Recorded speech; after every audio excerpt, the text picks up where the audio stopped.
All right. So the primary goal of the digital script is really it's sort of like the focus of the project because the digital script first and foremost has the audio narrative. So this will be how you develop, you'll add your topic proposal and that'll become the introduction.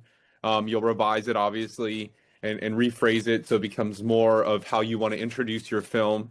Um, and then the first four claims, these are where you are going to make that connection, like we saw in the previous video, between your primary stakeholder and then the resource.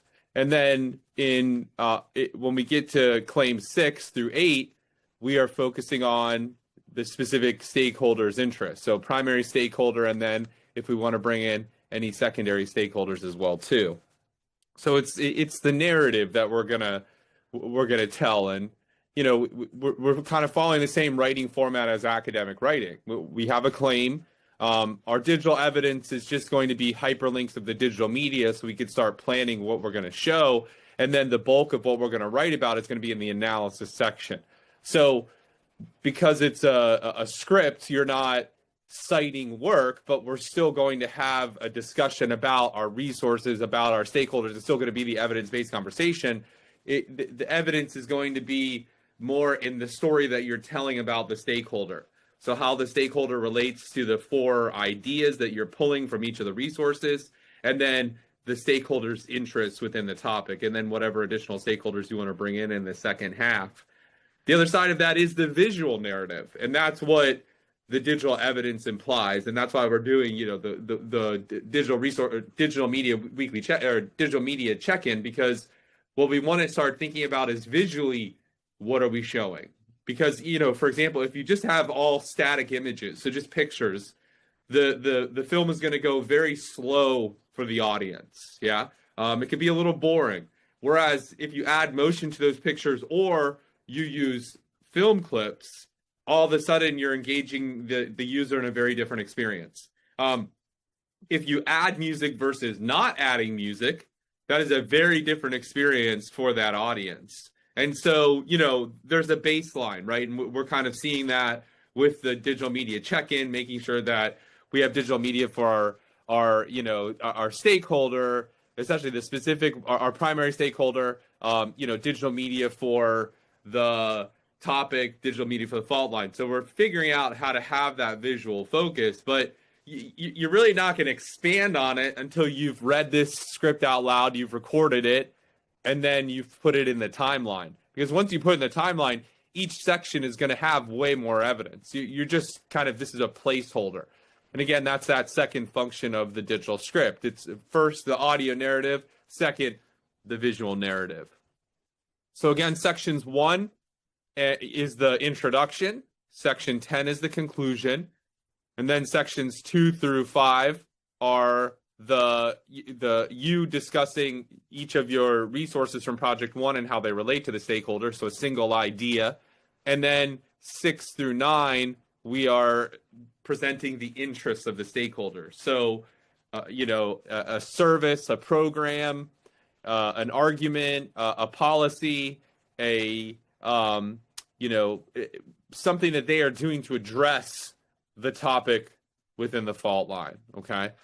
You're going to get a lot of feedback on this. Most of you are going to do at least 3 rounds of revisions. Many of you are going to do more. So that's okay, because you're not really going to be able to do revisions on the recorded audio or the video editor or the final film. There are no revisions. So if we can get this to at least a 40 out of 50, then we know that at least the script is good.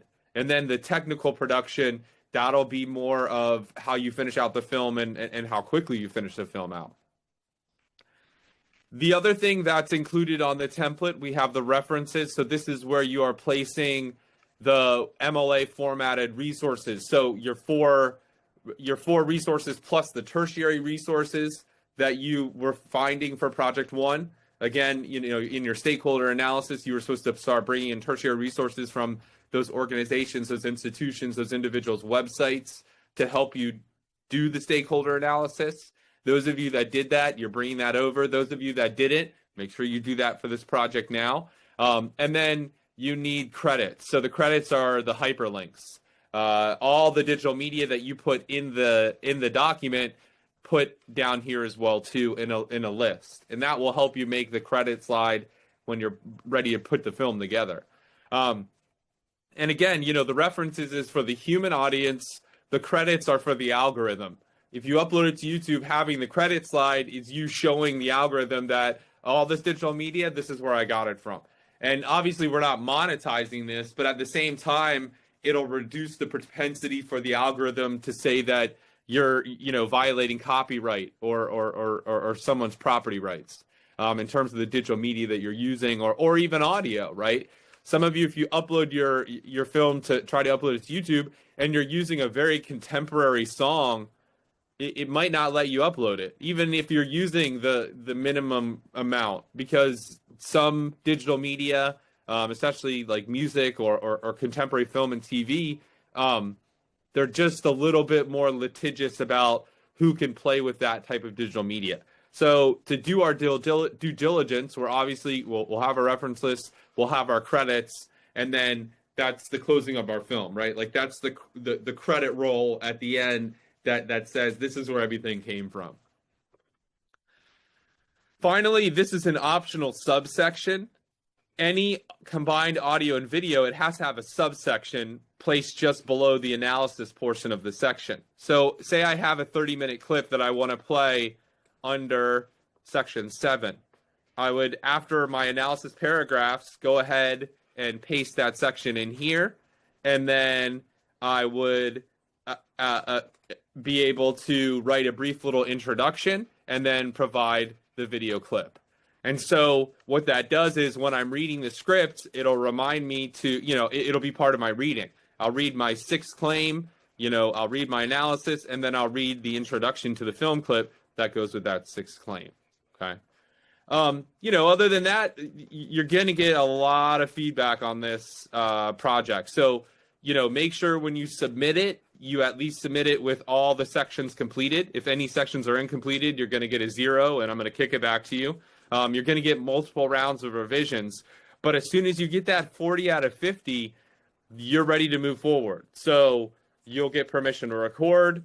You'll record the audio, upload that, and then you'll make your video about the video in the video editor, and then you'll upload the film and you're done with the project. So, things are going to go pretty quickly once the script is at a certain level, because that's the real work. Putting the film together, that's the fun part.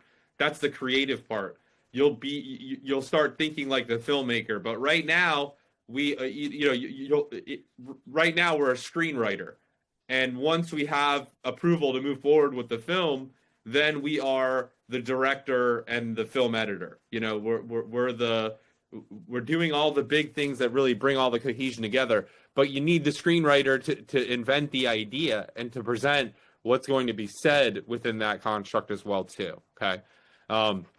So, as you're getting your first round of feedback, don't hesitate to stop by office hours, and I'll be more than happy to support you with your revisions.